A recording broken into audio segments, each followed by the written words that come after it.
జీవితంలో ఎప్పుడు first priority దేవునికి. నువ్వు పడకల మీద నుంచి లేవటంతో, యేసయ్యా నా మొట్టమొదటి మాట నీతో మాట్లాడాలి యేసయ్యా. నా భర్తతో మాట్లాడక మునిపే, నా పిల్లలతో మాట్లాడక మునిపే, నా కుటుంబ సభ్యులతో మాట్లాడక మునిపే నా మొట్టమొదటి మాట నీతో ఉండాలి.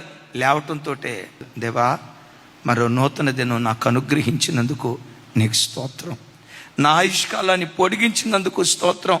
రాత్రి పడకల మీదకి వెళ్ళి మరలా తిరిగి లేవకుండా కాలగర్భంలో కలిసిపోయిన వాళ్ళు కోకొల్లలు ఉన్నారయ్యా.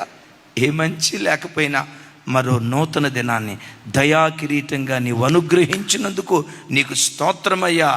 నీ నాలుక మొట్టమొదట ఆయన నామ సంకీర్తన చేయాలి. డిసైడ్ చేసుకో. దేవుని వాక్యం మొట్టమొదట చూడకుండా సెల్ ఫోన్ చూడను, వాట్సాప్ అసలు ఫోన్ ముఖం పొరపాటును చూడను.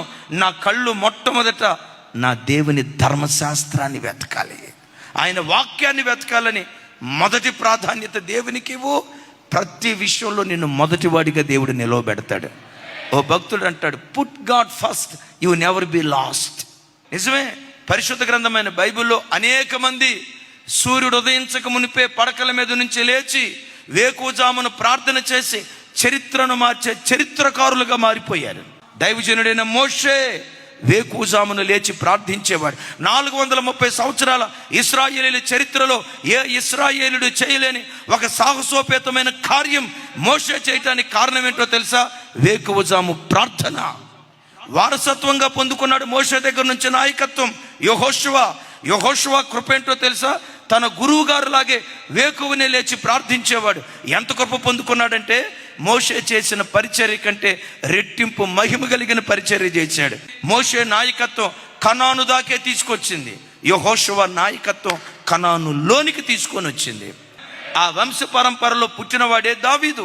వేకువజాము ప్రార్థన అంటంతో దావీదు ఎలా ప్రార్థన చేసేవాడు తెలుసా? తూతూ మంత్రంగా ప్రార్థన చేసేవాడు కాదు. ప్రతిరోజు అరుణోదయ దినాన్ని లేచి ప్రార్థించేటప్పుడు సితారా తీసుకొని సితారా కొడతా, వాయిద్యం వాయిస్తా, పాట పాడుతూ ఉండేవాడు. చరిత్ర మార్చే చరిత్రకారుడిగా మార్చబడ్డాడు. హిజ్కియా వేకువజామును లేచేవాడు, యెహోషాపాతు వేకువజామును లేచేవాడు. వీటన్నిటికి మించి మన ఆరాధ్య దైవం, మన గురువు, మన నాయకుడు, మన మార్గదర్శి యేసుక్రీస్తు వారు ఇంకనూ చీకటి ఉండగానే పెందల కడనే లేచి ఒలీవ కొండకు వెళ్ళి ఏకాంతంగా ప్రార్థన చేశాడు.